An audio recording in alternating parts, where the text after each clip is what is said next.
Chapter 9.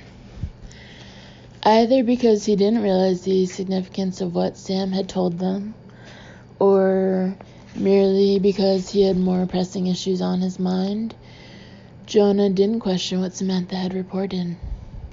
Sounding unutterably weary himself, he said, "I'll send a couple of uniforms and the CSU and alert our coroner. He's a semi-retired surgeon who spent a few years as a medical examiner down in Florida. He knows his stuff." "Good," Lucas said. "I have to go notify her family after I tell my people at the station.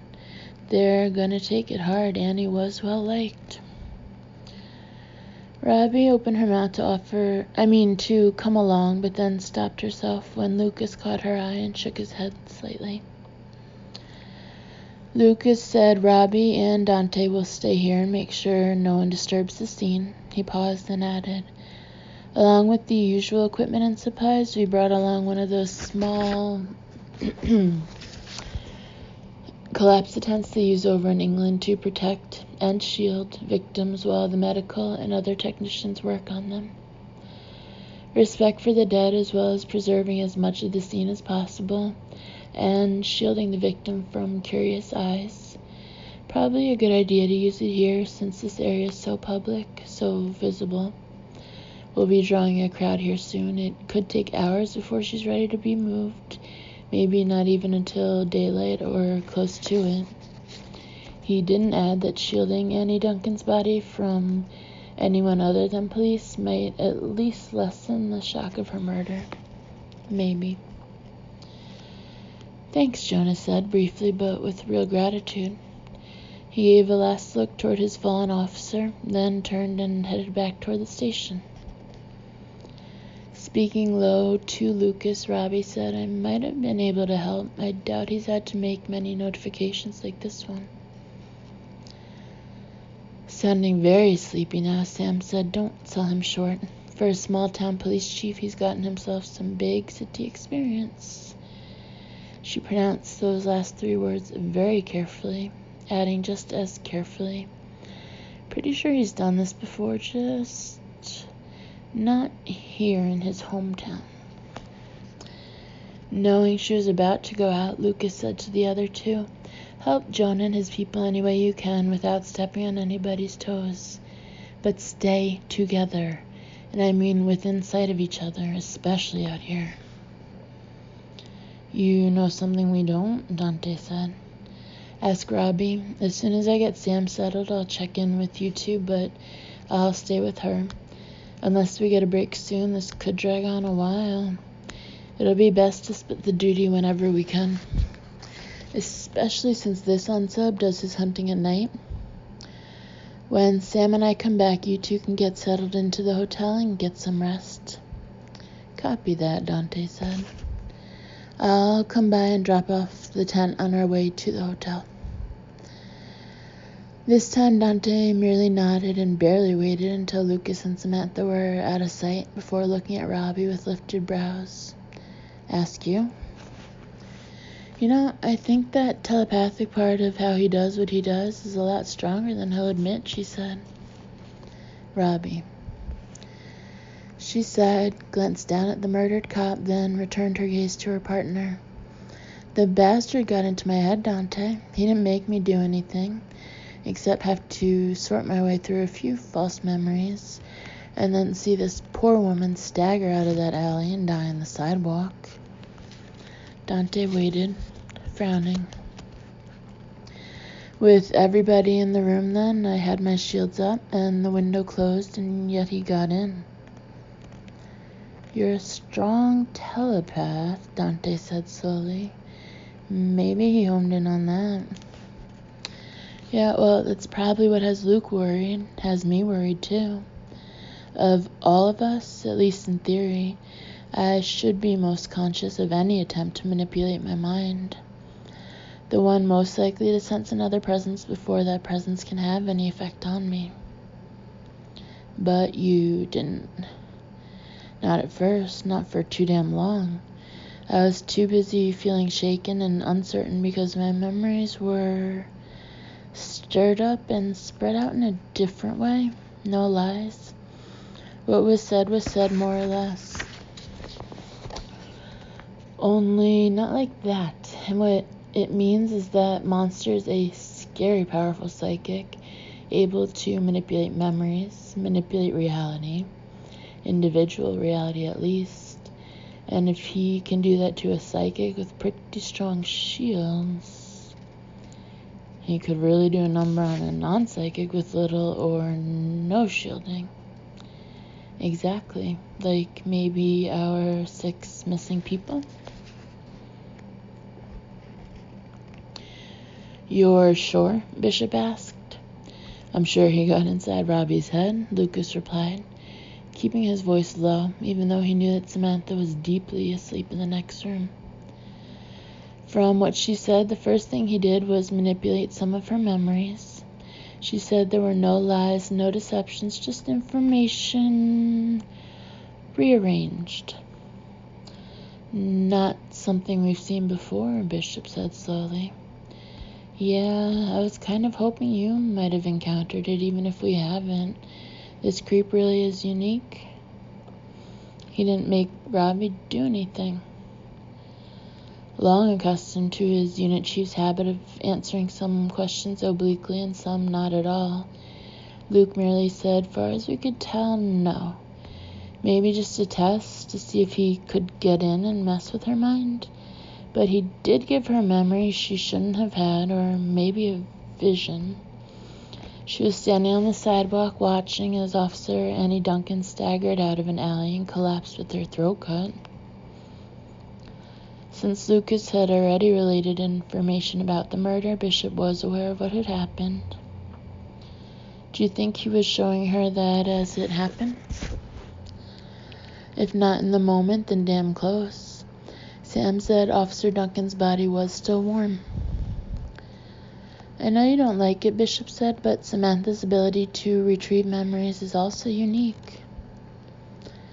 She retrieved memories from a dead woman's dying brain, Bishop. Just the idea is something out of a horror movie, and we both know it. At best, it pulls too much of her own life force from the psychic, and at worst, she could be pulled into the energy, escaping the brain, and end up who knows where. Now, you and the doctors and whoever may find that fascinating, and maybe something new can be learned about the brain, even about the death process, but Sam's the one taking the risks. Both her hands were frost-nipped, and she was out before I could get her up here to our room. She came close, really close this time. You said she went out earlier in the day. Do you have any idea what caused that? As far as I can tell, there's a choice between at least 2 possibilities, and I don't like either of them. First, Sam reacted to that energy bubble, though why it knocked her out when Robbie was able to sense the energy without it harming her is anybody's guess. And the second possibility, Sam is with Robbie. He got into her head somehow. But Sam isn't a telepath, and she had a lot of experience in her carnival years in warding off negative energy, plus what she's learned in the SCU since then. Maybe she pushed back without even thinking about it, but the effort took enough of her own energy and strength that she went out before even she could realize what happened. It is pretty much her default response to using too much energy. True. Also true that it would have taken a tremendous amount of energy to knock her out like that so quickly. I would say so. And she's certain he was aware of her later, Bishop, while she was tapping into the last of Annie's memories, experiencing her murder. How is that even possible? I don't know, Bishop said. You want to venture a guess?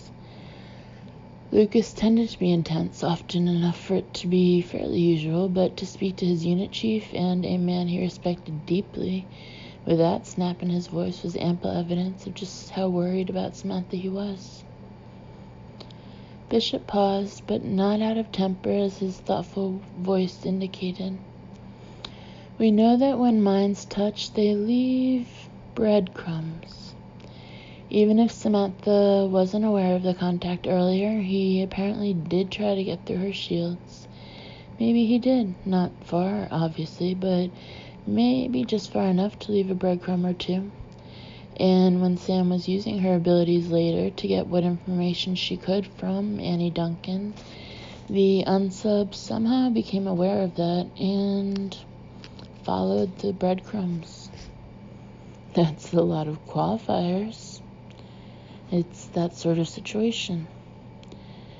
Lucas sighed. So he wasn't sensing her when she was reliving Annie's memories just before Annie died because those memories were in the past.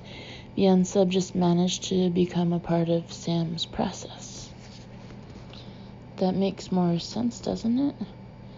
I'm not sure anything in all this makes sense, Lucas sighed again. Sam has a better shield than I do, but I know damn well she'll insist on using her abilities again, and soon. We have evidence back from the scenes of 4 of the 6 sites of the disappearances. I talked her out of touching any of that today, but with the murder added to the abductions, the clock is moving faster, and we both know what she'll do. If we don't, we should after all this time. Bishop paused, then said, when she first went out, when he presumably touched her mind or some part of it, it was during the day, right? You were walking the scenes where the missing people disappeared during the day. Yeah, Lucas frowned, repeating, yeah. So he strikes after dark, but could be keeping an eye on us during the day as well. Shit. Could have been just the one day, Bishop suggested, because you all got to town today and he either knew or heard you'd be arriving. It would have been news and spread around town very quickly. Maybe he just wanted to watch you work and test our defenses so he knows we're psychics. He knows Samantha and Robbie are, and no way to be absolutely sure he tested you and Dante. In fact, he probably didn't. Too many men believe women are the weaker, more vulnerable targets, especially predators like this one. He may have simply tried them first for that reason. With a certain grim satisfaction, Lucas said, well, he's got a lot to learn, doesn't he? Even so, you're right to worry about Samantha. We both know she has a tendency to go deeper than she needs to. We also both know that she'll do what she feels is right, no matter how dangerous it might be. True. You want to tell me how I can protect her from herself? Luke, we're both married to strong women, and we both know they can take care of themselves. He paused, adding wryly, we both also know that knowledge doesn't put a dent in the worry. Look, you're there with her, and you know the danger signs. Don't hesitate to pull her out if you have any doubts at all. I never have. We both know that too. Lucas sighed. This unsub has been active for nearly a month with 6 disappearances and no bodies found. No way to know if his victims are alive or dead. We checked all the records we could find, and so far there's nothing remotely similar to this unsub, either at an earlier time here or any time anywhere else in the southeast. I took it nationwide. Bishop said no hits, unless he made some drastic changes. He started in Serenity less than a month ago, and that's likely where he'll finish. I told Robbie and Dante to stay within sight of each other at all times. Also told them we'd split shifts, at least unless and until there's a break in the case. This unsub being psychic ups the stakes a lot. I don't want any one of us vulnerable because we're tired. Lucas knew more than most the dangers of being tired and psychic. Good. Now take your own advice and get some rest. You know you don't have to stay awake to watch over Samantha. They had that in common too. Yeah, I will. Luke paused and added, this town's been keeping it together mostly, but this murder is going to change everything. Yes. Get some rest, Luke. Check in tomorrow. Right.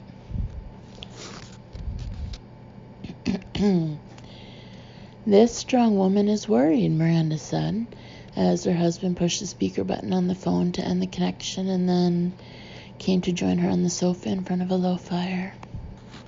Nearly June or not, there was still patchy snow all around their comfortable mountain eyrie. So am I, love, Bishop confessed, but Luke has more than proven he's one of our top team leaders.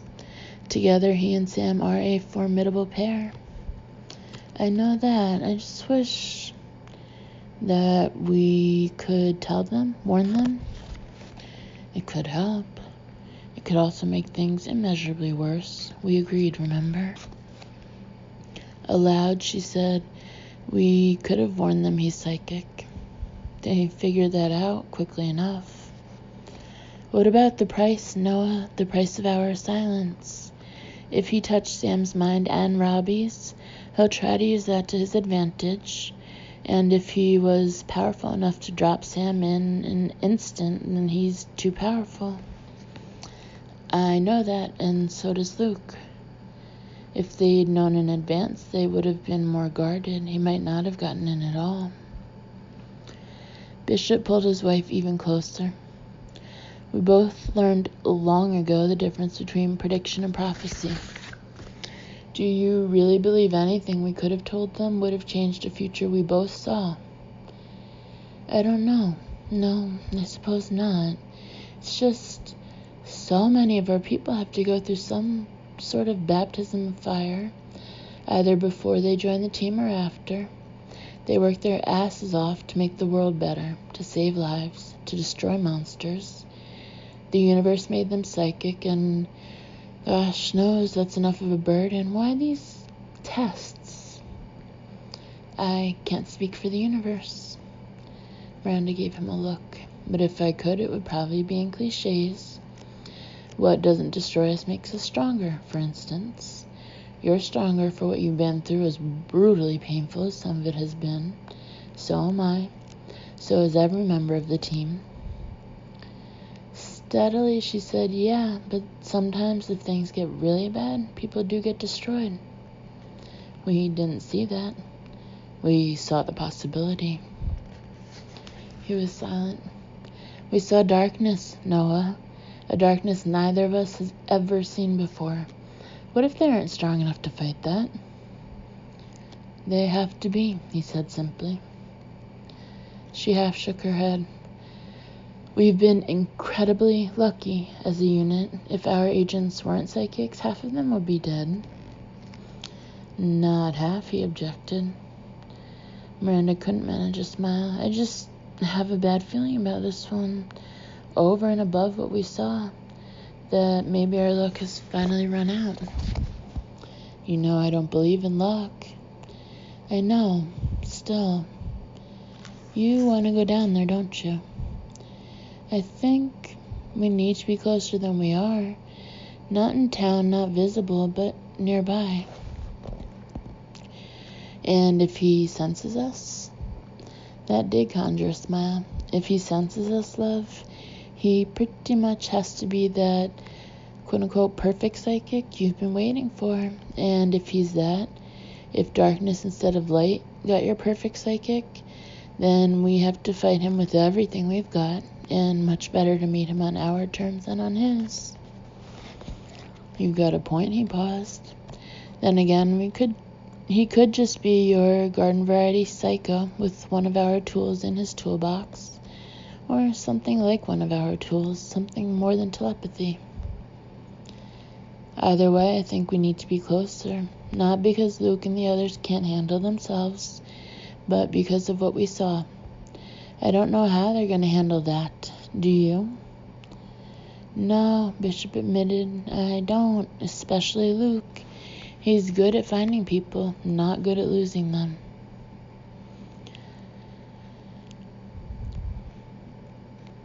Robbie and Dante did their best to help Jonah and his officers as they went about the grim task of looking for evidence on and around the body of their fallen comrade. But they quickly discovered that their best was simply to keep their distance and keep a respectful silence. Sorry, Jonah said as he paused briefly near them. They don't really blame you, it's okay, Robbie said, keeping her voice low and matter-of-fact. We get it. Nobody died until we came to town, at least that they know of. They've needed somebody to blame for weeks. We can take it. Jonah frowned. It's irrational, and in their right minds, they know it. Once Annie is taken to the morgue at the clinic and Dr. Calder gets started on the post, I'm calling a meeting at the station. Probably best if you two don't come. Dante was nodding, but Robbie said, don't be too hard on them, okay? They need time to process what's happened. So do you. Yeah, my head gets that, he continued on. Robbie sighed. Why do I get the feeling he's blaming himself for Annie's murder? You're not reading him? Are you kidding? After this maniac got into my head before, I closed up tight as a drum. I don't want to read anybody. Listen, it was you who told me that's not healthy. Over the long term it isn't, she replied, but it's night, his favorite time to hunt, and I'm betting he's close enough to watch this. This is the show he's been denied so far, a spellbound audience for his work, and I really hope he isn't realizing it. I don't like the sound of that. No, me either. If he decides he likes the show more than his abracadabra abductions, we're really in trouble. Does he want to stay mysterious and watch the town slowly tear itself apart? Or would he rather do this again and watch it happen faster? You think that'll happen? Destroy the town? Robbie waited while two cops with set expressions walked past them without a glance, then said, it's already happening. When people disappear, those left behind can hope. But with every day that passes and he isn't caught, there isn't even a decent lead, and more people disappear. Hope turns in on itself. Maybe the cops aren't working hard enough. Let's blame them. The FBI should be able to find people, right? Let's blame them. Or maybe it's somebody they know. Neighbor suspects neighbor, friend suspects friend, spouses suspect each other. Robbie paused and finished. Murdered bodies start turning up, and muttered questions and deflected blame won't be enough for these people. Things will start to get loud and ugly. That does not sound fun.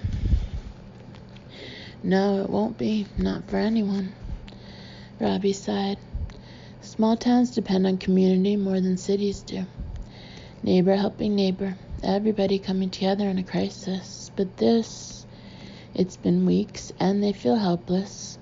After this murder, helpless is going to turn to angry. Great. They were standing near the opening of the taped-off alley, which gave them a clear view into the tent where Annie Duncan lay, as well as a good look at how much more active the downtown area had become, and not just with cops. They were certainly frightened of the predator hunting among them, but this brutally murdered officer was the first tangible evidence the people of Serenity could actually see. Even if all they saw was a small white tent with grim-faced CSU and other officers moving about, as well as the coroner who had gone into the tent for a while but now waited patiently, expressionless, leaning back against the tailgate of an old black hearse with a magnetic coroner sign clapped to each of the front doors. Dante said, they really weren't prepared for all this, were they? He looked around at the yellow police line do not cross tape, behind which were gathered a goodly number of Serenity citizens, excepting children, presumably left home with at least one frightened adult behind a locked door. It was after midnight, but the downtown area was brightly lit by street lamps turned up to full wattage, and storefront lights on as well. The downtown diner had even reopened, offering coffee and sandwiches to the working cops.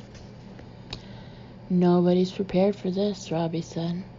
They read about evil in a book or see it on TV or a movie screen, and if they're very unlucky, something bad done by evil will happen to someone they know, which is more than close enough. Nobody wants to see evil up close and personal, except us. I don't really want to see evil, Dante confessed. You know what I mean. We hunt evil professionally. We go out looking for the monsters other people wish didn't exist. Dante eyed her. You're a glass half empty sort of person, aren't you? Only at murder scenes. She shifted restlessly, frowning. Damn it, I feel so helpless doing nothing. I don't think any of these cops want us helping, Dante reminded her. No, but... She saw Jonah coming back from wherever he'd been and stepped out to meet him. Hey, I don't think our being here is doing anyone any good, she told him, keeping her voice low. If you'll post officers at each end of this alley and keep it taped off for later, Dante and I will go back to the command center and start working through whatever information we've gotten so far. I know there was a delay in getting Bishop's info from Quantico, including enhanced video from the security cameras, but we should have it by now, as well as more files from your people. Jonah nodded, and before she could bring it up, he said, I'll go myself to Annie's desk and gather up everything she'd been working on and bring it over as well. If you're right that she had some kind of realization, surely one of us will see it. I hope so, Robbie replied, adding, Jonah, he's probably watching all this. The chief's expression didn't change. That crossed my mind, but I'm reasonably sure he'd notice if I sent out my photographer to get shots of the crowd. I'm sure too, but just standing here, we've had a good chance to look around. Most of these businesses have some kind of camera or cameras covering their entrances, and even the parking spaces in front. Please tell me they aren't dummy cameras. He swore under his breath. I should have thought of that. No, there used to be a lot of dummy cameras along Main, but not since people began disappearing. Everything is wide-angle to cover as much territory as possible. Sarah and I have reviewed footage after every disappearance, just to be sure. I'll have her pull the tapes and put in new ones to keep running. She'll bring what we have so far to the command center. We'll be there. Chapter 10. Sarah Waters delivered the promised security tapes less than half an hour later and elected to stay at the command center and help the agents. She had, of course, put herself back on duty as soon as Annie Duncan's murder was discovered, which meant she'd gotten next to no sleep. Still, Dante reflected, she seemed to wear the same bright-eyed, brisk, unrumpled look that Robbie always managed, and just as effortlessly. Dante wanted a shave and a shower, and he wouldn't have minded a nap. He also suspected he looked decidedly rumpled, but refused to ask and have that confirmed. I can review the security tape since I know most everybody in Serenity, Sarah said. But until we can narrow things down so I have some idea of who to look for, it seems fairly useless. Yeah, Dante said, there was no camera covering that alley, front or back. We checked. If he's on the recent security tapes, blending in with the crowd of townsfolk watching, we'd never know it. Not yet, at least. Robbie looked at the piles of folders on their round table and sighed. Who was it that said we'd be a paperless society shortly after computers came along? I don't know, Sarah said, but he was obviously an idiot. Even when we do store information on a computer, we always have hard copy backups, always. Boxes and boxes of files in the basement. Robbie nodded. For the zombie apocalypse, I'm the same way about my books. Buy the e-versions for my tablet, but always buy a hardcover paperback copy as well, for the shelves. You're weird, Dante told her without looking up from his computer station. Yeah. Come the zombie apocalypse, you'll be at my house looking for something to read by candlelight. Bring wine. Come the zombie apocalypse, I'll probably be looking for guns and food, Dante said. And then he looked up to frown at her. How'd you pull me into that one? How'd you pull me into that? It's a gift. Sarah, did you have a chance to eat before coming back on duty? Yeah, I managed to nap, though I don't think Jonah believes that. Robbie sat down at the table, pulling the top dozen files off a fairly tall stack. He's looking pretty haggard. Normal for him? It's become a familiar look these last weeks, Sarah said frankly, as she sat and reached for files. But before then, no. He's a good chief, a good cop, and he works hard to do right by the people in this town. But he also knows how to delegate and knows he needs rest to function at his best. At least he did, until the teenagers vanished and all this started.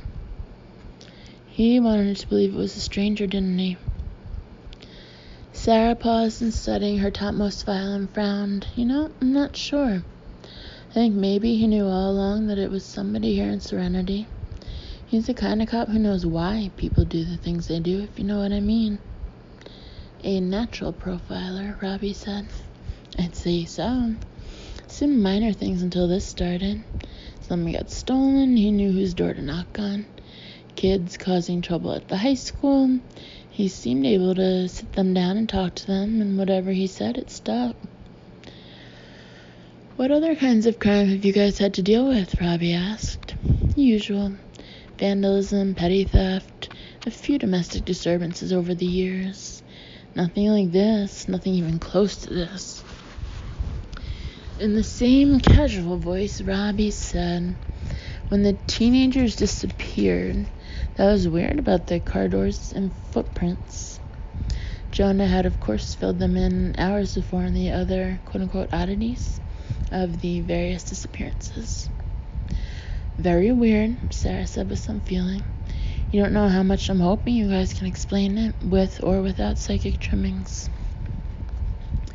How do you feel about psychics? Robbie asked. Total believer, Sarah replied calmly and without hesitation. Born and raised. My grandmother had the sight, and the whole family paid attention whenever she had something to say. And it was none of that vague, you'll meet a dark man bullshit either. Very specific. I came home from college once, went to UC Berkeley in California, so I didn't get home often. And she told me flat out to stop dating the guy I'd had only a couple of dates with. She'd never seen him, and I hadn't mentioned him, even though I liked him. But she was adamant. Stop. Do not see him again. She had Dante's attention now as well, both feds listening intently. I asked why, of course. What did she say? Robbie asked. Sarah looked at Robbie. She said, he's a killer. He will kill at least a dozen young women before the police find the evidence they need to put him away. He hated the blood, the way it smelled, the way it felt on his clothing, his skin. He hadn't realized there would be so much blood. But she'd surprised him in what he thought would be a safe place, what with the curfew and all, as close as he dared get to the Fed's makeshift command center, so he could touch the telepath's mind, play with it a bit. He didn't need touch or even line of sight, but he did need to be close enough. He wasn't sure exactly what his limits were, since this wonderful ability was fairly new to him, but he had sensed her when he'd reached the alley, so that had been close enough. Until Annie Duncan picked the alley as a shortcut. He couldn't believe she'd done that. Couldn't believe she hadn't even worn her gun. Stupid bitch deserved to die. But he hadn't liked killing her, too messy, and not part of his plan. He stood in the shower for a long time as soon as he got home, soaping his body again and again, using the hottest water he could stand. It hurt, some of the scars still not completely healed, but he didn't mind pain. If he'd minded pain, he'd probably be dead or addicted to painkillers by now. He was neither. The pain had only made him stronger, and given him the gift. A gift he intended to use to its fullest. After all, why else had he been singled out? That was one of the things he'd wanted to discover in touching the mind of the telepath, how she had received her gift. But that information, that memory had been buried deep, and he hadn't been able to find the event that must have changed her life. Not yet, at least. He'd have to try again. But he'd have to be even more careful now. Even more cautious in what he did, how he moved. Cops went insane when one of their own was murdered. He knew that. They'd be out in force every night. And they wouldn't hesitate to start shooting if a shadow moved the wrong fucking way. The darkness that had been his friend could become his enemy if he wasn't careful. But he wasn't done yet. He still needed to figure the telepath out. And that other one, the odd one who had somehow reached into Annie Duncan's dead mind and found too many details of her death. That was strange. Unnerving. That was a kind of mind trick he didn't understand and didn't like. There should be rules, after all, even about mind tricks, especially about mind tricks. He soaped up his body one last time, finally sure he had rid himself of the stink of blood and death. There were plans to be made, and he was running out of time. Wow, Robbie said. I gather she was right. Was she ever? I was majoring in law enforcement, so remaining silent about something like that really went against the grain. I asked her if I could stop it, alert the police, do something, but she said some things had to happen just the way they happened. This was one of them, nothing I could do to change the outcome. Robbie and Dante exchanged glances. What? Sarah asked. Don't believe me? Oh, we believe you, Robbie said immediately. It was the other thing you said your grandmother said, that some things have to happen just the way they happen. It's sort of the mantra of the Special Crimes Unit. You mean you deal with that kind of shit all the time? Yeah, not fun.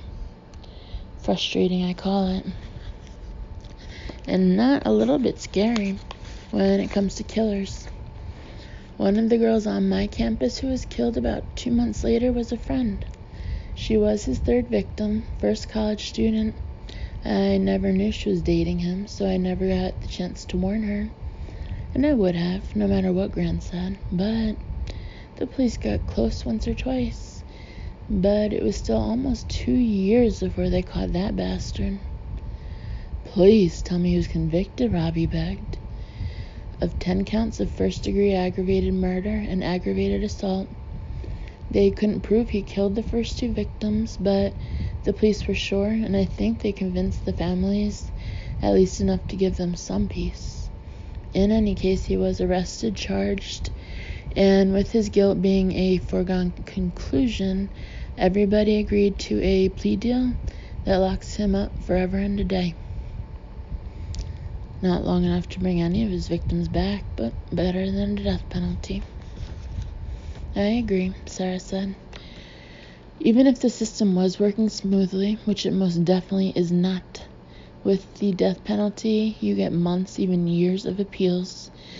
And after all that, a few brief minutes of a needle, or a gas chamber, or the chair, or whatever, and it's done. She paused, adding, I always thought killers should be locked away in tiny cells with nothing to do but think about their crimes until they die. I agree, Robbie said. I'm not arguing, Dante said, but absently, his attention back on his computer. Robbie looked at him with a frown. You sound preoccupied. What are you doing? Reviewing the security videos from the courtyard where Luna Lang vanished and the ones inside the Tyler house. Tyler really did get a top-notch security system, great outside cameras, and inside cameras covering all the common spaces and every single bedroom doorway.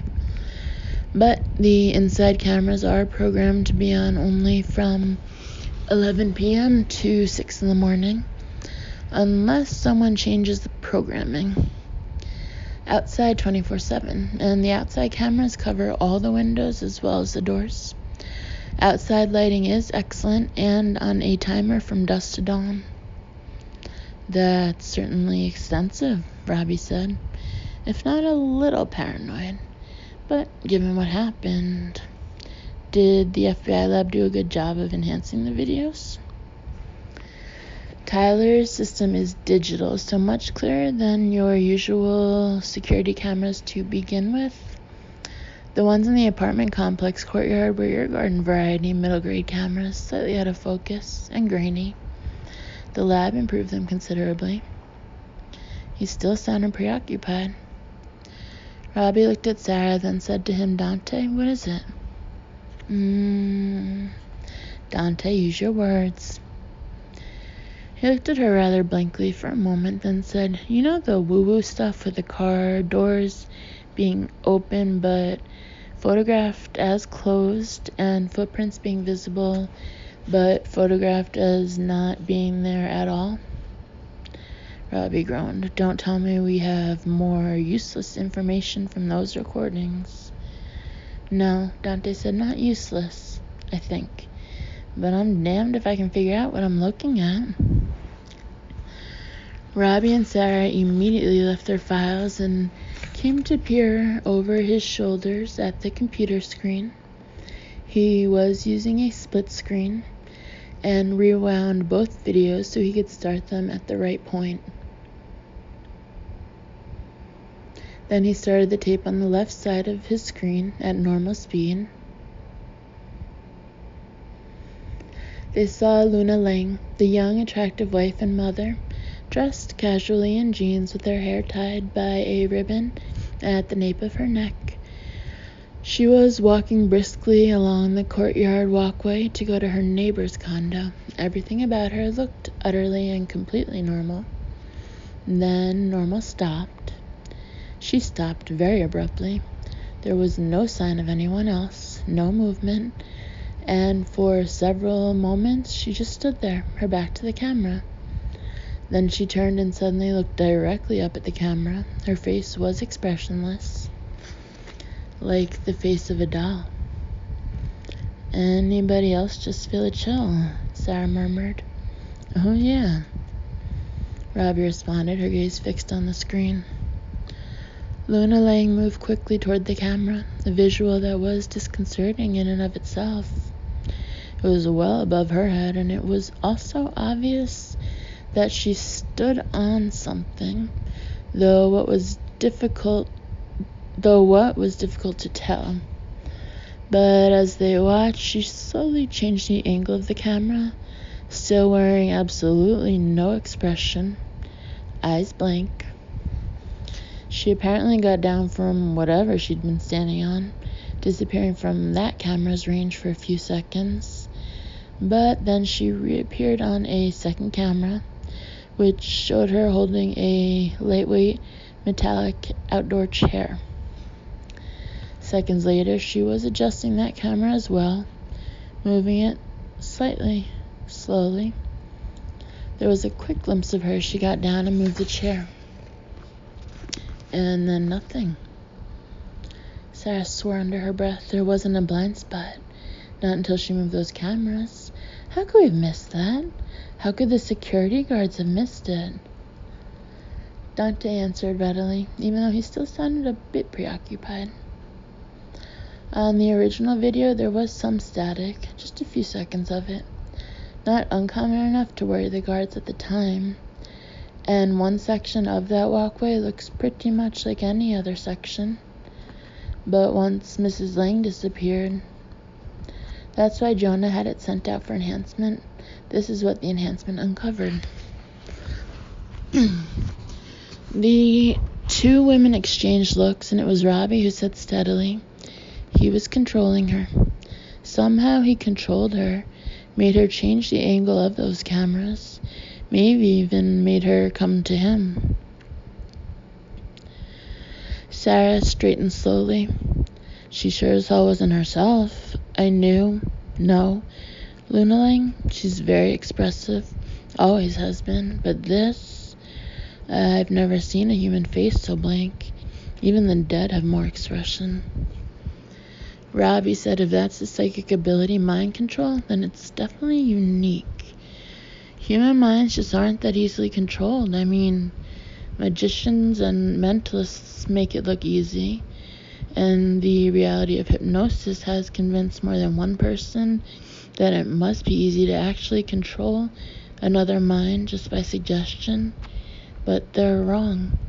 Almost no one can be hypnotized against their will.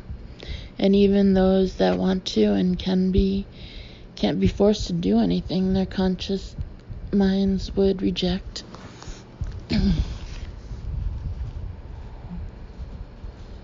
And psychics can't be hypnotized at all.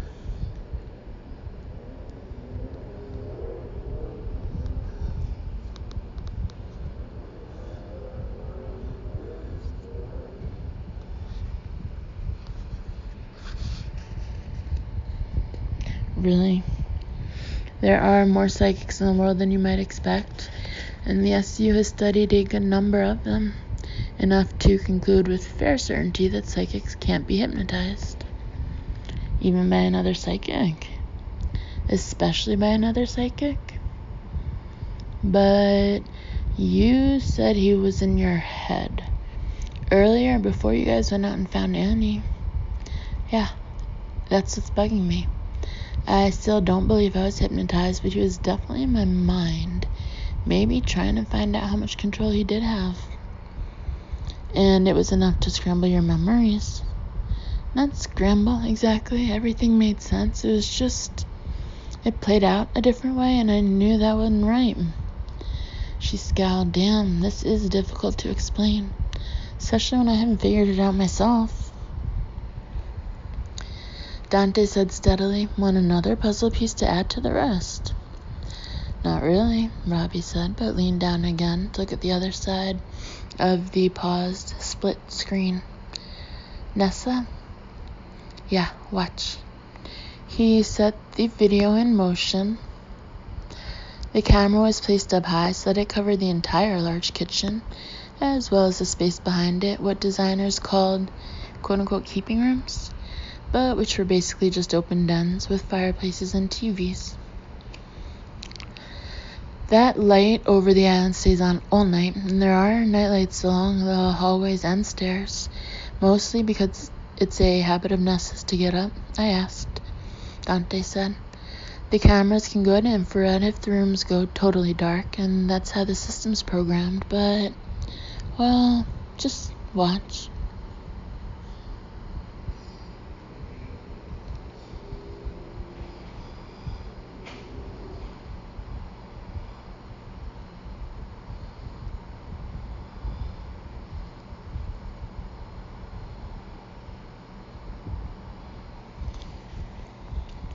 There was no movement for a few seconds, and then a little girl in print pajamas, her long hair hanging down her back and her favorite stuffed animal under her arm, came barefoot into the kitchen.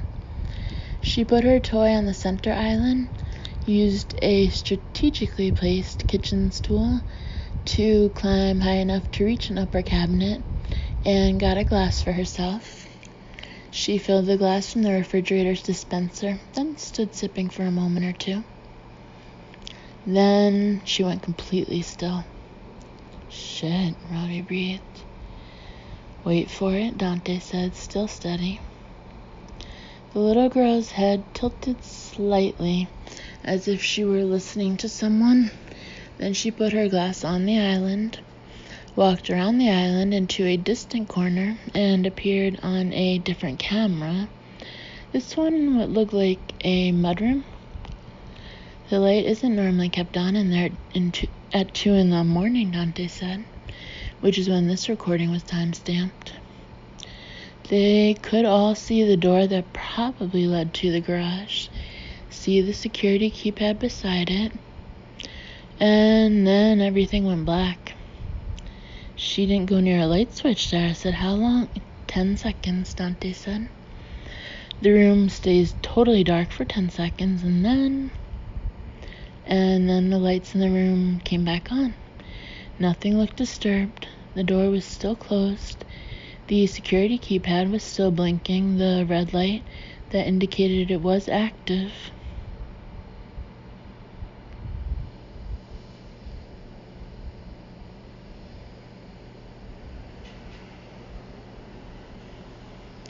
Nessa was nowhere to be seen. I reviewed recordings from all the other cameras, Dante told them, inside and outside the house.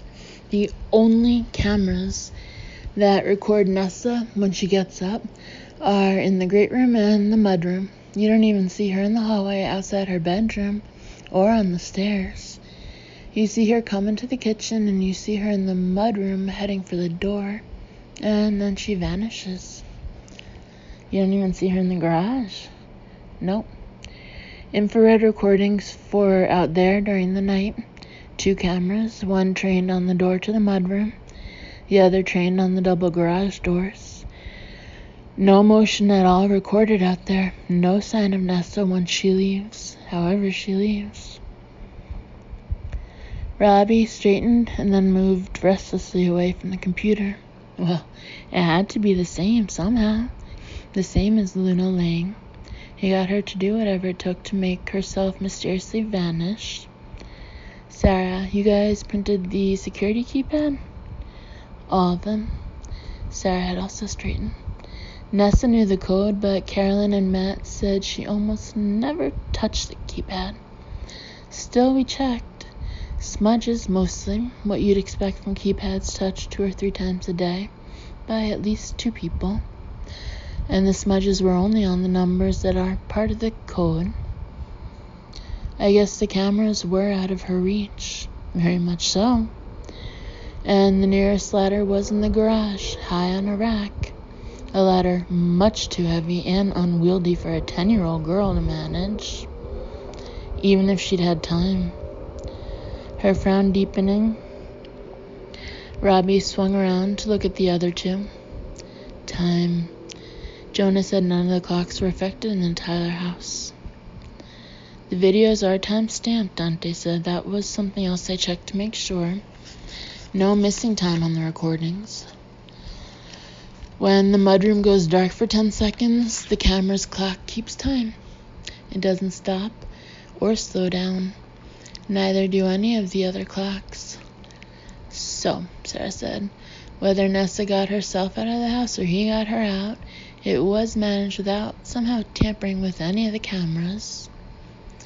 Or maybe, Jonah said from the front doorway, that's exactly how he got her out, by tampering with the cameras.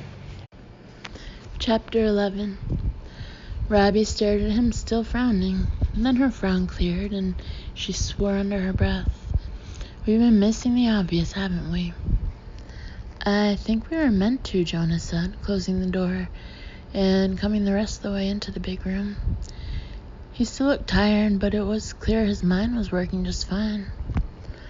Want to spook an entire town, have people disappear seemingly into thin air, which any decent magician can do. No mirrors or trapdoors, Sarah offered, still frowning. Who needs mirrors or trapdoors when he can hack into a security system, Jonah said. Damn it, Dante muttered. You're right, at the Tyler house.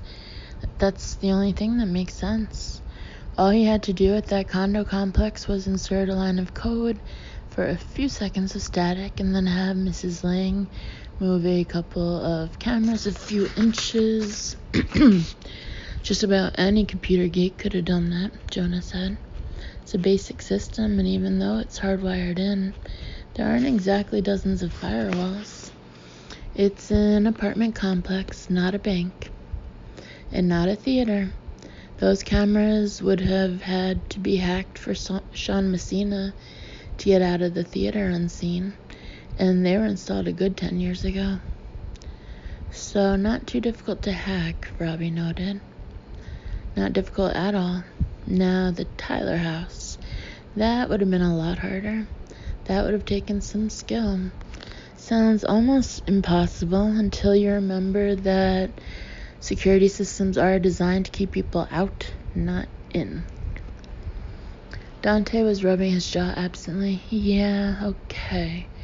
but it still would have taken some skill to orchestrate the garage and outside cameras so the images remain frozen long enough for Nessa to get out and away, and yet keep the timestamp going. Jonah nodded toward the evidence board, where the shadow of a man's outline represented their unsub, with no information beneath it. So now we know 3 things about him. Can't really prove he's psychic, not in a courtroom, but now we know he's good with computers and understands security systems. I can name off the top of my head a couple dozen men who barely know how to use their cell phones. It's a good start to the profile, Robbie said. Now we're beginning to understand this guy. Wait a minute, Sarah said. Luna looked hypnotized, and we didn't see anyone around her. Robbie sighed. He wasn't within sight of me when he was messing with my memories, but that didn't stop him from doing a pretty fair job, despite my shields. I seriously doubt Mrs. Lang had any shields at all, so... She would have been easy, Jonah said. Nessa certainly would have. The only one of the others I would have called strong-minded is the judge. Contrary to popular opinion, Robbie said the more intelligent someone is, the easier they are to hypnotize. I'm guessing our psychic unsub would have been able to handle the judge too, at least long enough to get him away from his fishing site and maybe trussed up in the trunk of a car. Which tells us something else about him, Dante said. Sarah looked at him, brows raised in question. Control is an issue with this unsub. He's turned people into his puppets, mindlessly doing his bidding. I'm guessing he has little to no control over any of the people in his normal life, and that there's probably someone he'd love to control but hasn't yet gotten the nerve to try.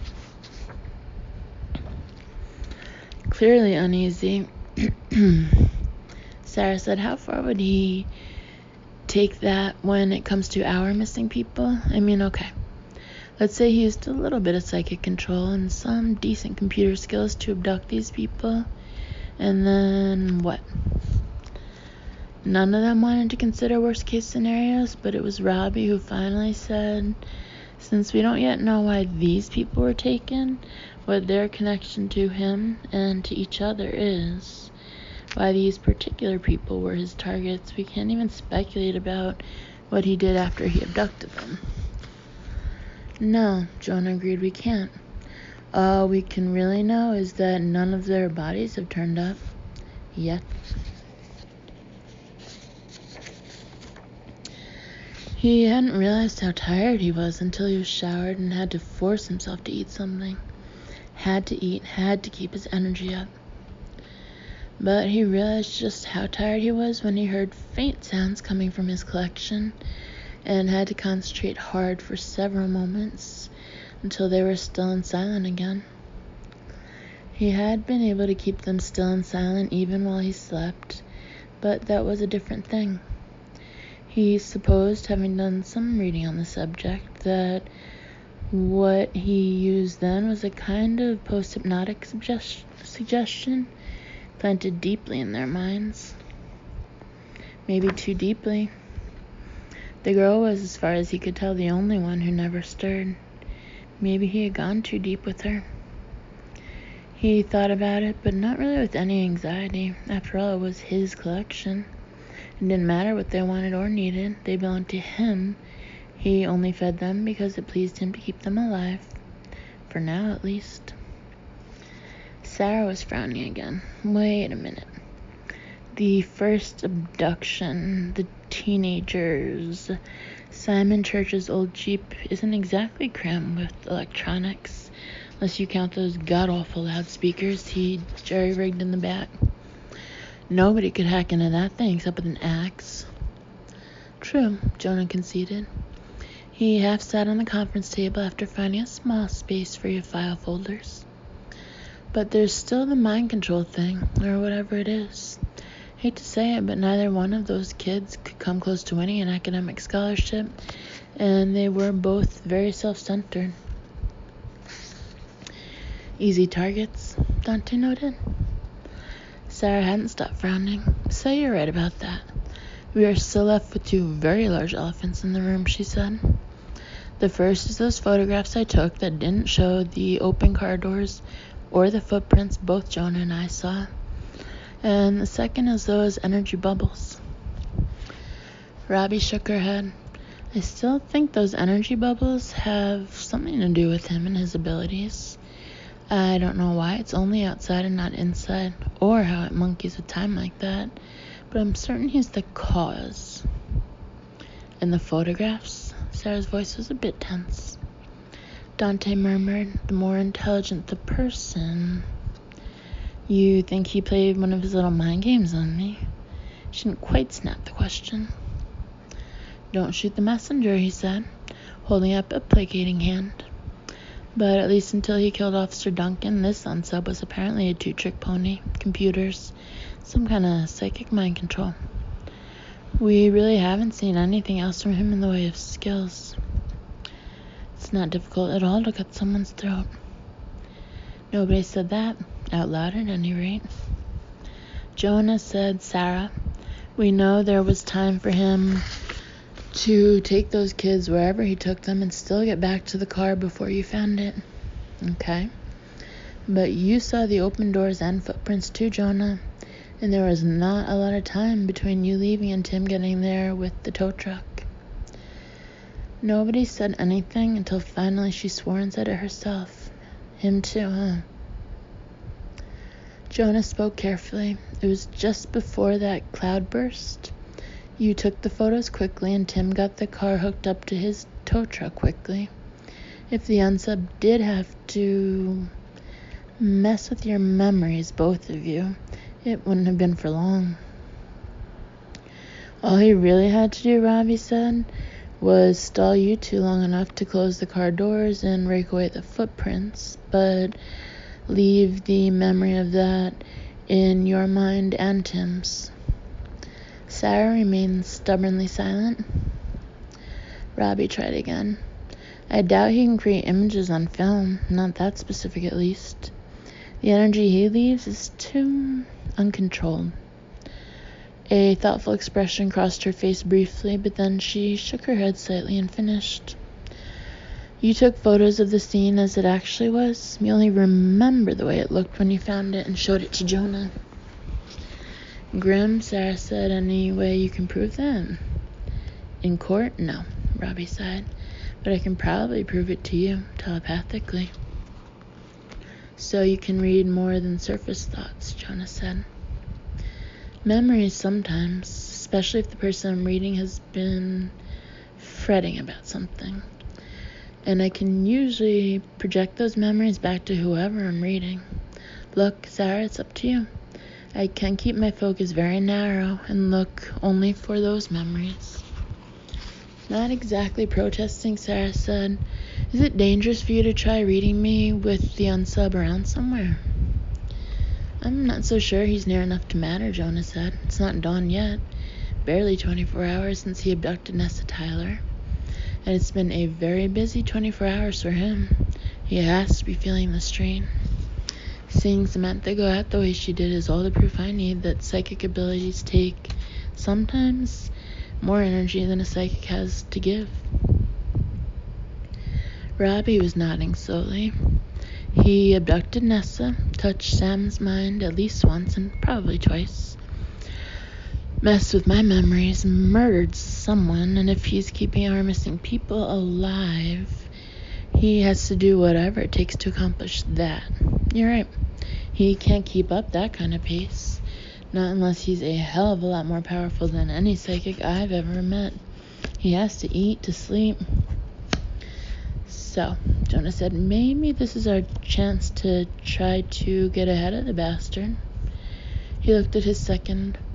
Sarah, I hate to ask, but it would help if we could cross off one more supposedly spooky thing from our list of what he can do. We're never going to figure out who he is unless we know what he isn't. Okay. Sarah drew a breath and let it out. Just don't expect me to like it.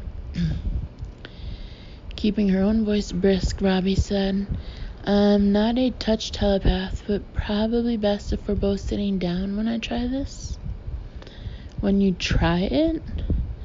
Well, I know I can read you, but that doesn't necessarily mean I can read you right now. Control is one of the things we struggle with. She looked suddenly at Dante, brows raised.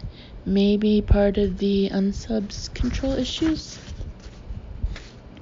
Maybe. If those energy bubbles are what's left over when he uses his abilities, it could be he doesn't have as much control as he thinks he does and is spilling the energy he can't fully control. That's all we need. If Sam says his energy is negative, I believe her, especially since we know now that he's a killer. I hadn't thought, but killing Officer Duncan could have added to that negative energy. I wonder if he even realizes. Sarah said, hate to interrupt, but can we please get this over with? Just because I've been comfortable with the idea of psychic abilities doesn't mean I'm all that anxious to have my mind read. No offense, she added to Robbie. None taken. I'm still not entirely comfortable with reading people, and I've been able to do it all my life. She sat down at the table while Sarah sat down immediately to her left. What do I do to help? Sarah asked. Sounds trite, but close your eyes and think about that morning when you found the car and the teenager's gone. Just think about that, okay? Got it. Sarah drew another breath and let it out slowly, closed her eyes and concentrated. It was a Saturday, early Saturday, and she was doing an easy patrol alone because she'd wanted to get out of the station for a while. Just an easy patrol on a peaceful morning. What the hell is the church boy's old Jeep doing out here? Honestly, I would have thought him too lazy to be up and about so early. Unless it's late for him. Huh. Why are the doors open? She pulled her cruiser off the road and far enough back not to disturb any evidence, just in case there was some. She even unsnapped her weapon holster once out of her cruiser, though that was, she told herself, just a precaution. She felt odd. The hair on the back of her neck was stirring, and she didn't know why. She wanted to call out for the church boy, but knew she was close enough to wake Mildred Bates, and that was the last thing she wanted. Even though it was more likely than not the dreaded woman would be up any time now. She approached the Jeep warily, engine off, but key in the ignition. The back packed full of stuff, like somebody was moving, and in the front passenger seat, a girl's colorful, bespangled purse. Amy Grimes. She was very proud of her gaudy purse. Carried it everywhere, even though most girls her age had ditch purses in favor of little pouches, just big enough for cell phones, driver's licenses, and maybe a credit card or a few bucks. Sarah pulled a pair of non-latex gloves from the inner pocket of her lightweight jacket and put them on. Amy Grimes' purse contained an equally bejeweled cell phone, the usual girly stuff, plus what looked like several $1,000s in cash. An elopement, of course. So, where were the soon-to-be-wed teenagers? Sarah walked around to the driver's side, and that was when she saw the tracks down the gentle slope of the embankment into the flat below. Footprints. A large pair and a smaller pair. Weirdly precise footprints that just stopped. Sarah stood looking around for a few moments, puzzled but also conscious of that uneasy sense of things being not right. Amy wouldn't have left her purse like that, especially with so much cash. Simon Church wouldn't have left his Jeep just sitting on the side of the road, keys in the ignition as though inviting it to be jacked. Not that carjacking was the sort of thing that went on in Serenity. Still. She sat gingerly in the driver's seat and started up the engine. seemed to be working fine. Tank was full of gas according to the gauge. Nothing in the car said there was anything wrong, except for the absence of the teenagers. Sarah turned off the Jeep and got out, and after a slight hesitation, she walked farther down the grassy verge so that when she went down the sloping embankment, it was not close to the footprints. She walked around the area carefully, noting that last night's rain had left everything soaked, the dirt now mud that clung to her shoes. She was careful. She circled widely, looking for any sign that the kids had gone beyond the point where the eerily precise footprints had stopped. No signs they had, no signs of anyone else, at least since the rain. Absolutely no sign to tell her what had happened here, except that 2 teenagers appeared to be missing. It wasn't a conclusion Sarah jumped to. Simon Church was inordinately proud of his old Jeep and had a habit of twirling the keys around one index finger. The keys were in the ignition. Amy Grimes was inordinately proud of, well, herself, her possessions, and she was a girl who liked to make plans. Sarah doubted that any plan of Amy's would include leaving her prize purse and a wad of money behind. It would have been easy, of course, to call the Church and Grimes families and ask if their kids were home safe and sound, and if so, could they please tell Simon he'd left his car inexplicably here and Amy had left a purse full of cash. Sarah returned to her cruiser, sighed, and made the call that would undoubtedly wake up Jonah. And then... Skip ahead, Sarah. Jonah arrives. You both check out the scene and he asks you to take photographs and call for the police tow truck. Isn't that the way it happened? An odd voice, Sarah thought, soothing and yet in order, so she skipped ahead. Yes, that was the way it happened.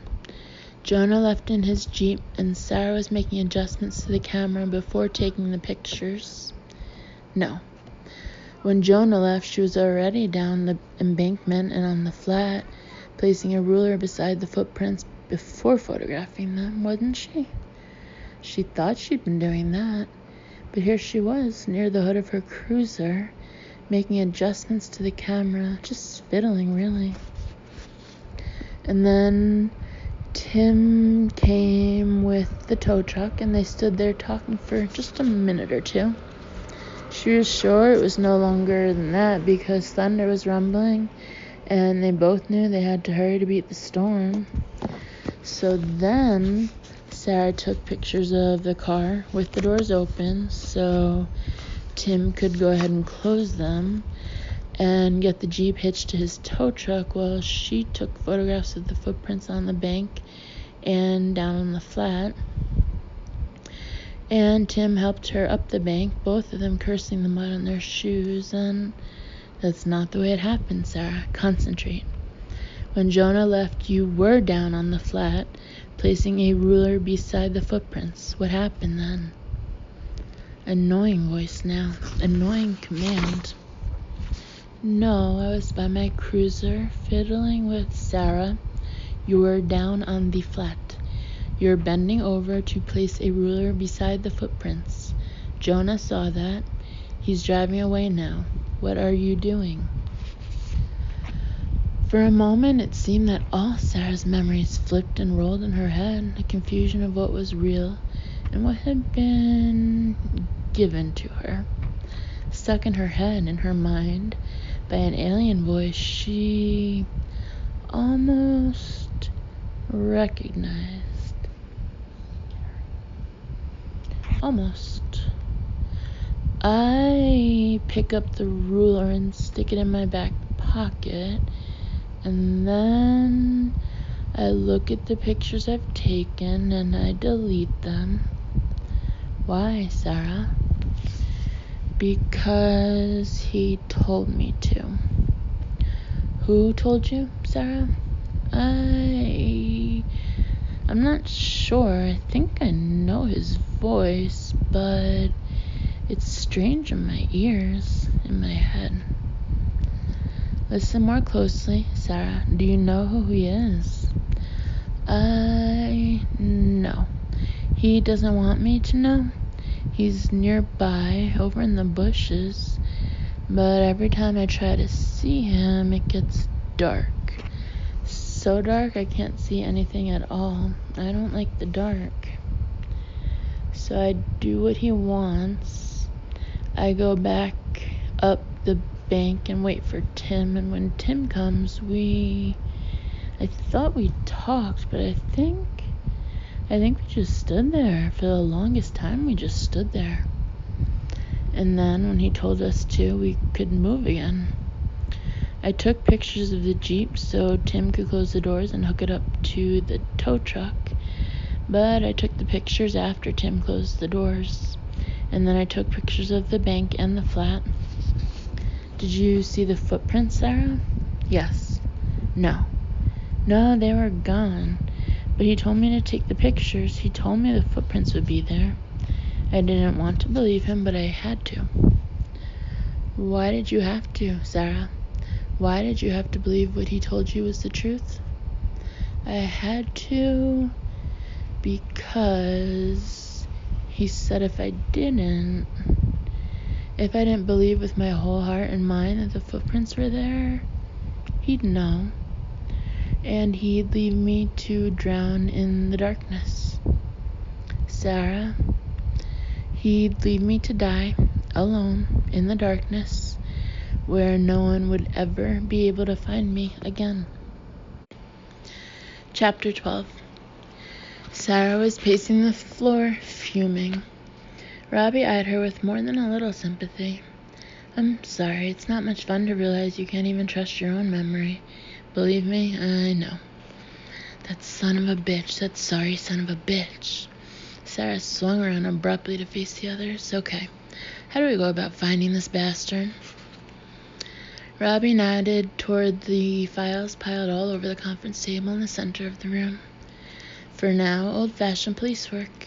We have to go over these files one by one. In fact, we should double up, make sure at least 2 of us study each file. Jonah, you and Sarah know this town better than anyone, so one of you should look at every file. Dante and I are strangers to the town, which means we may spot something important that anyone belonging here would take for granted.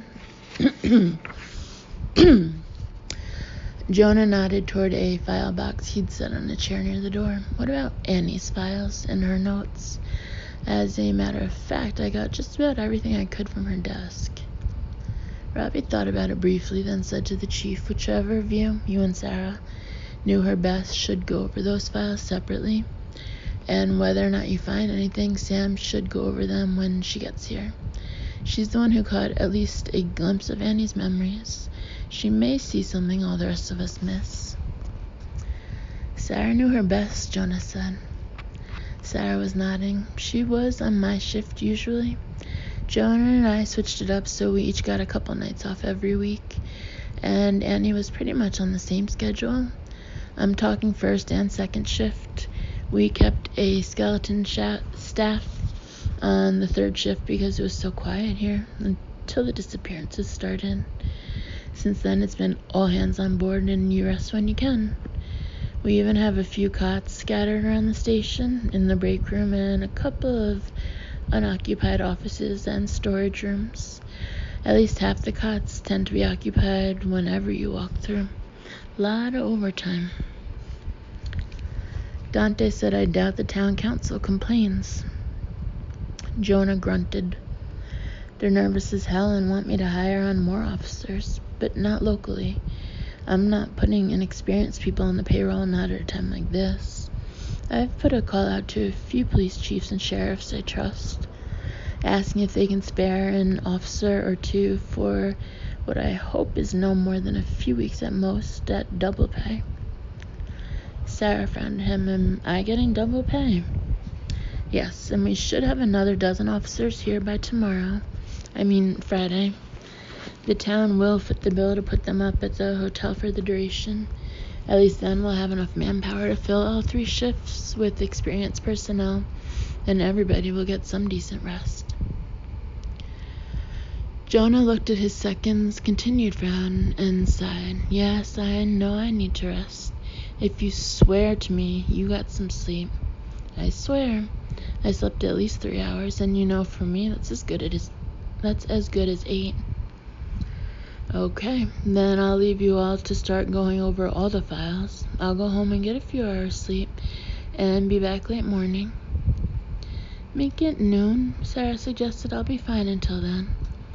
Plus, Lucas and Samantha will probably be back by then. She looked at the 2 feds, adding, and the 3 of us will probably be more than ready to crash for a few hours. Works for me, Robbie said. Good night, Jonah. He smiled faintly, but took the hint. Do me a favor and all of you stay here together, at least until it gets light. Call me immediately if anything changes or you find something we need to act on without delay. Got it? Got it, Dante said. Good night, Jonah.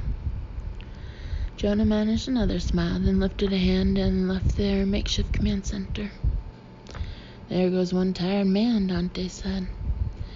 Yeah, Sarah said, but he's got better sense than to waste any off time not actually resting. He'll sleep. Now, how are we going to go through all these damn files in some kind of logical, reasonable way? We need a system. In the end, they came up with an easy system.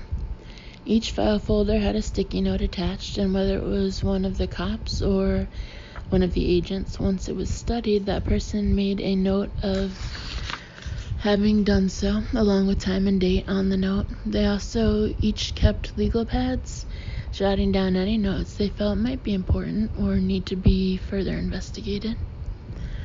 By the time they were done, Robbie had said each file will have been studied by a cop and a fed. And hopefully they'd have various notes to study and be able to narrow down the amount of paperwork on the table. They were, after all, starting with files of anyone they could link in any way with any of the victims. The second step, assuming they found no solid connection, would be to separate out the files of all adult men roughly between the ages of 30 and 50. It was an arbitrary age range, Robbie had confessed, adding that when Luke and Sam returned, they might be able to narrow it more because they were far more experienced profilers. Dante said, what happens if we find nothing that raises a red flag in any of our minds, in any of the files? Let's not borrow trouble, Sarah begged. I just want to stay busy and focused so I'm not worrying about whether that bastard is trying to worm his way into my mind again. Awful as it feels, Robbie told her, at least we can be pretty sure now that nobody disappeared into thin air, that footsteps didn't magically vanish when photographed, and car doors didn't shut on their own. Everything was stage managed to look more eerie and otherworldly than it actually was. At best, a distraction for us. At worst, a calculated move to further spook an already shaken town.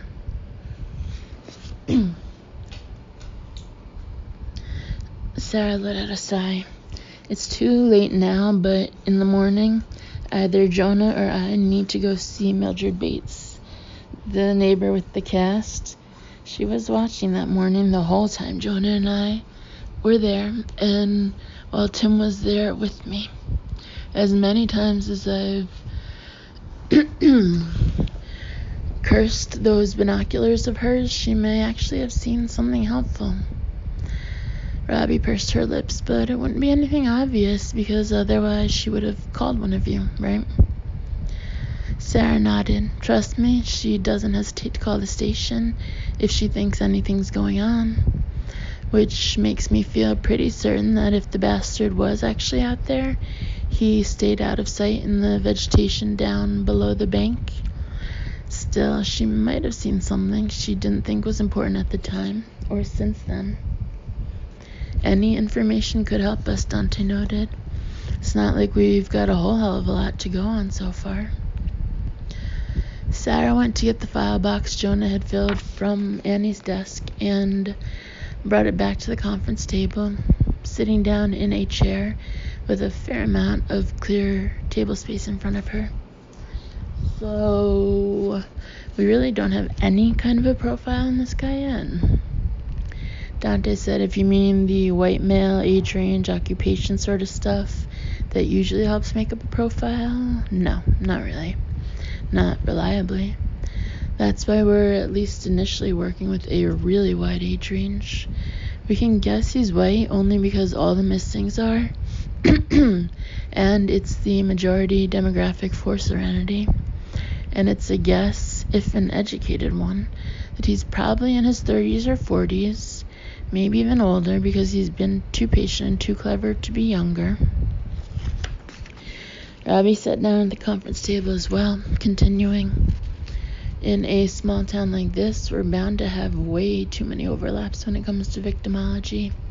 Same church, same doctor, same bank, shop at the same stores, kids go to the same schools, that sort of thing.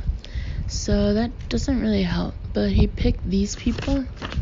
He went out of his way and to considerable trouble to abduct these people, these particular people, for a reason. And that's what we have to look for. Somewhere, somehow, there's a specific connection between the missing people that will lead us to the man who abducted them. Nessa wasn't exactly sure what had happened. She'd gotten up to get a drink, she knew that. But then there was a time she didn't remember, and now she was here, in the dark. Nessa had always feared the dark, always. It was why her daddy had made sure she never had to walk through a dark house to get to the kitchen for the chilled water she usually wanted in the middle of the night. Her mama had said there was water in her bathroom after all, and Daddy was spoiling her, but not in that voice that said she really meant it. There were perks to being an only child. But none of those are going to help her now, here, wherever here was. She was afraid of the dark, but Nessa was old enough to know there were worse things, so she made herself squash the fear, made herself not think about it. She could do that, she knew, at least for a while. But it was really dark. It was so dark she couldn't see so much as a sliver of light, a pinpoint of light anywhere at all. It smelled musty, like a basement or a freshly dug hole in the woods. And there was something else too, a smell she recognized but couldn't quite place. She was beginning to feel things physically, as if her body were slowly waking, but it wasn't awake yet. So everything she felt was sort of distant, hazy, uncertain. She thought she was sitting in a chair, not a comfortable chair either, not one with padding or cushions. More like a wooden kitchen chair, hard and unyielding. What she was not was tied to it, or restrained in any way she could feel. Without trying to move, Nessa considered that almost idly.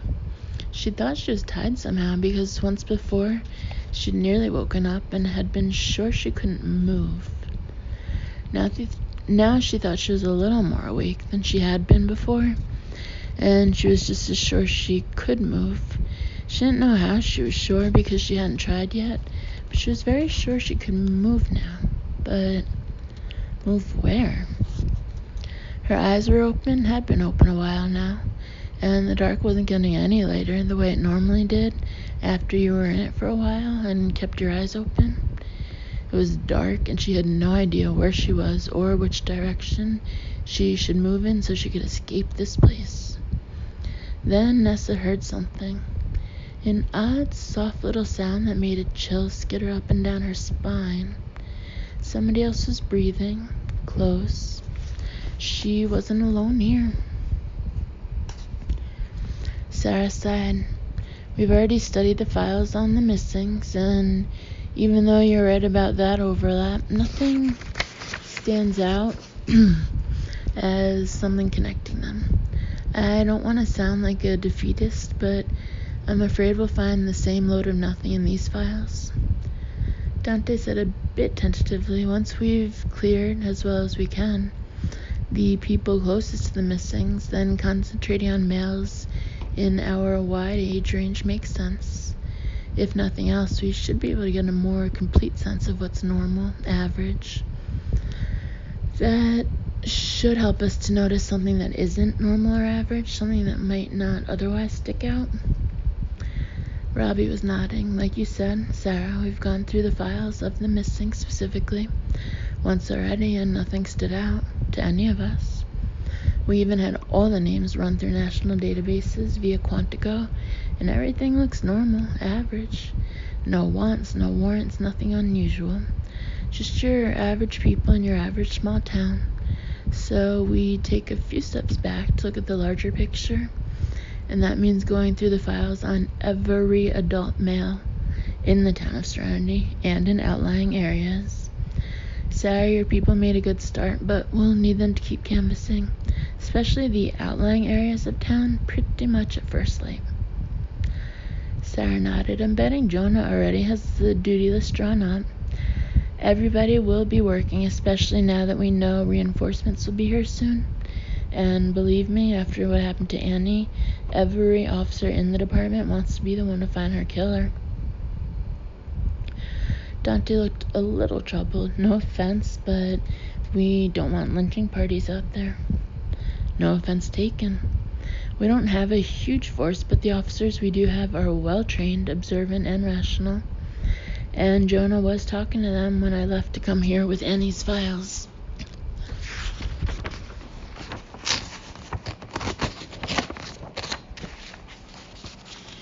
He's not one to stand for hotheads, never has been.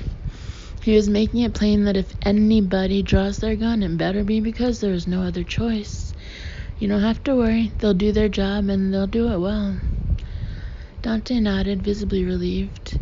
It's just that we've seen the mood of small towns change drastically with something like the murder of an officer. Bad gets worse in a hurry. I've seen it too. So has Jonah.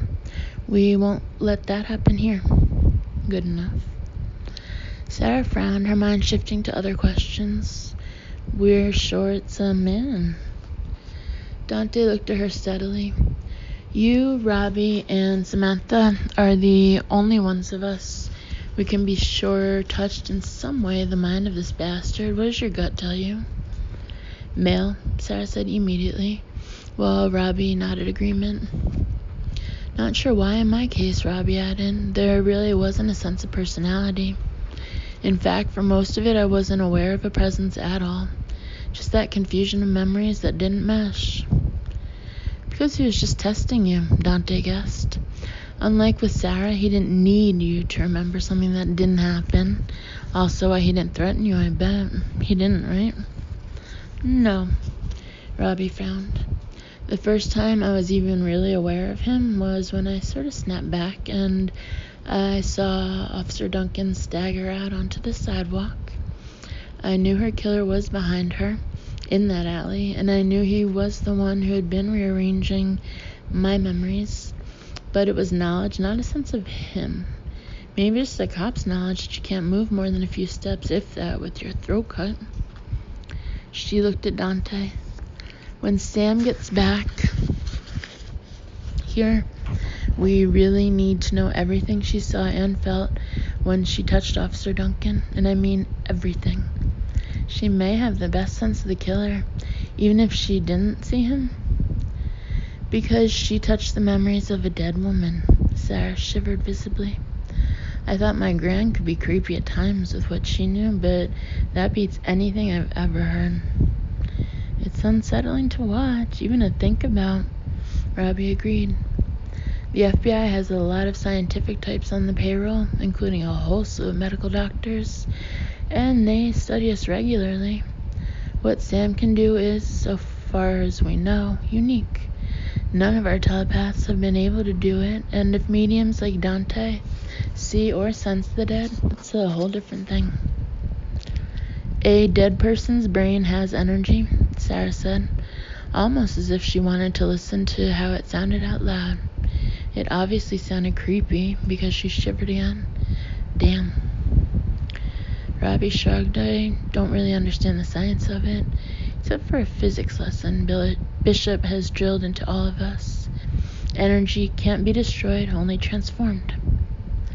Sarah looked at her with lifted brows. Death doesn't destroy the energy in the brain. That's all our thoughts are, electrical impulses, synapses firing, or whatever the hell is going on in there. We are creatures of electrical energy, more or less. That electricity doesn't stop because the heart does, because the lungs are no longer drawing in oxygen. That's why true brain death, the complete lack of electrical impulses in the brain, is one of the standards used to declare certain death. From what I've been told, the brain's energy, especially in cases of violent death, lingers from a few moments up to as much as half an hour.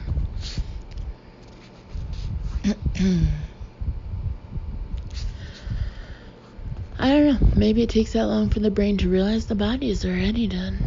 Oh jeez, that's even creepier, Sarah told her. Stick with us and you'll get creeped out plenty, Dante murmured.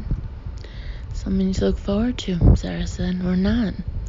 I say we get busy with these files, so it would be nice to be able to show some progress before the others get back. I hear that, Robbie said, and opened a file.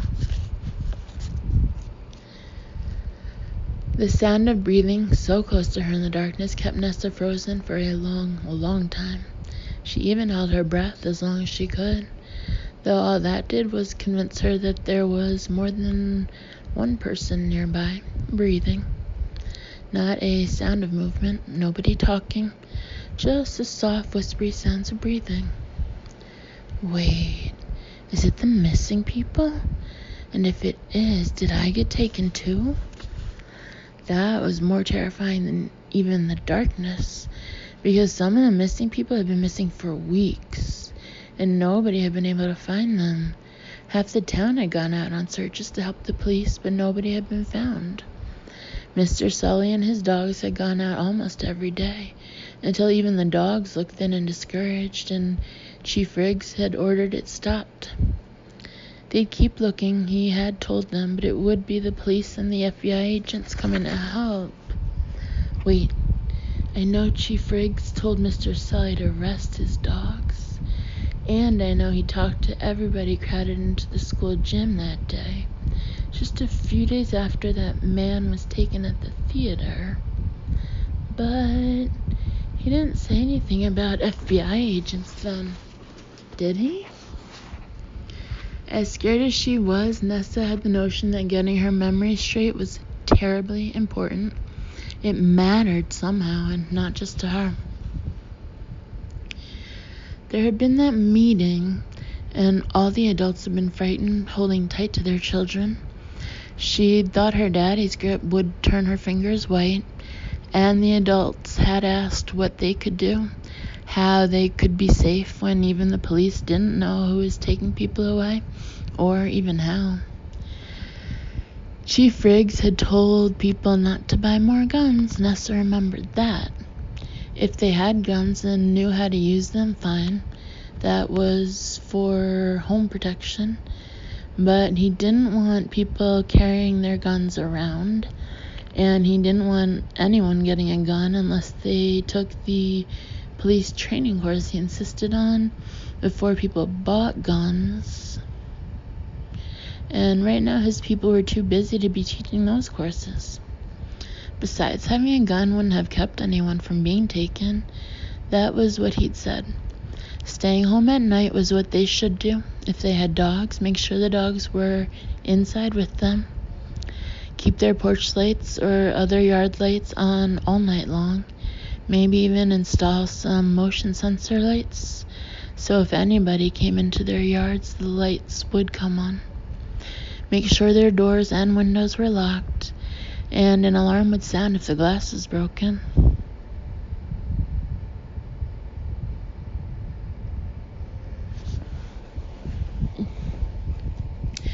Nobody had said that the people who were taken had not been taken from their homes. She thought they were afraid to say it because they wanted to believe home was safe. She wanted to believe home was safe. Nessa knew that her daddy, like so many others, had bought an even better security system than they'd had before. She didn't much like cameras inside the house, and her mama hadn't either. But her daddy had said safety was more important, and it wasn't like he was putting cameras in bedrooms or bathrooms. Yes, she remembered all that, was sure of all that. She was sure that her mama had taken her to school rather than let her take the bus like before, and picked her up. Lots of mamas and daddies had been doing that, and the teachers had made sure who was picking them up and checked their names off on the lists on their clipboards. The teachers had even talked to them about being careful where they should have been safe, about the buddy system and not being alone, not even in school. Nessa had done just as she'd been told because it was scary, people just being taken like that. Even though no kids had been taken, it was scary. Only, maybe a kid had been taken now. Maybe she had been taken. In the awful darkness, alone, even though she could hear others breathing, Nessa tried her best to remember being taken.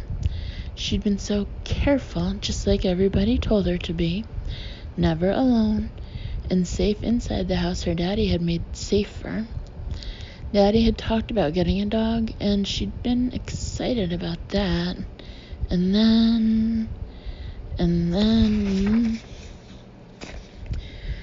then she was here in the awful dark, knowing it wasn't a bad dream, knowing there were others around her breathing, but knowing they couldn't help her because they couldn't help themselves. Sitting on a chair that felt hard but funny in some place that smelled like dirt and dead leaves and mushrooms and other things her mind shied away from thinking about. She didn't know how long she had been there, not really. She was hungry and thirsty and felt stiff from sitting for so long. Hours, days? Where was she when she'd been taken? Where was she now? And most important of all, couldn't she escape? Nessa knew the others couldn't see her any more than she could see them. She even knew somehow that they were in an even deeper, darker place than she was, at least in their minds. It didn't really make sense to her, because she heard breathing and knew they were nearby, and yet they weren't nearby at all. They were far away. And even though she didn't know where the knowledge came from, Nessa was absolutely certain that if she didn't get away soon, very soon, while he wasn't looking, she never would. He. Who is he? That question had barely surfaced in her mind when she became dimly aware of something else. Side note, the S and E and in something else are both capitalized. End of side note. That was with her, in her, inside her head. She had a fleeting impression of puzzlement, of dawning uneasiness, and then she closed her eyes and concentrated on breathing.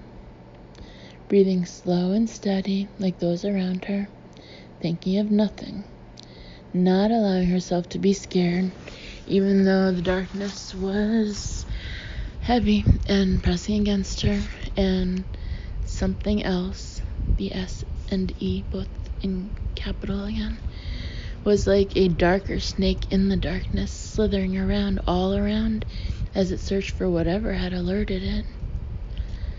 Nessa breathed evenly and kept her mind still and blank, because if the snake found her awake and aware, if he found her like that, she'd never escape, never. The dark snake was slithering closer and closer to her mind, and all Nessa could do was hide her terror and hope he passed her by.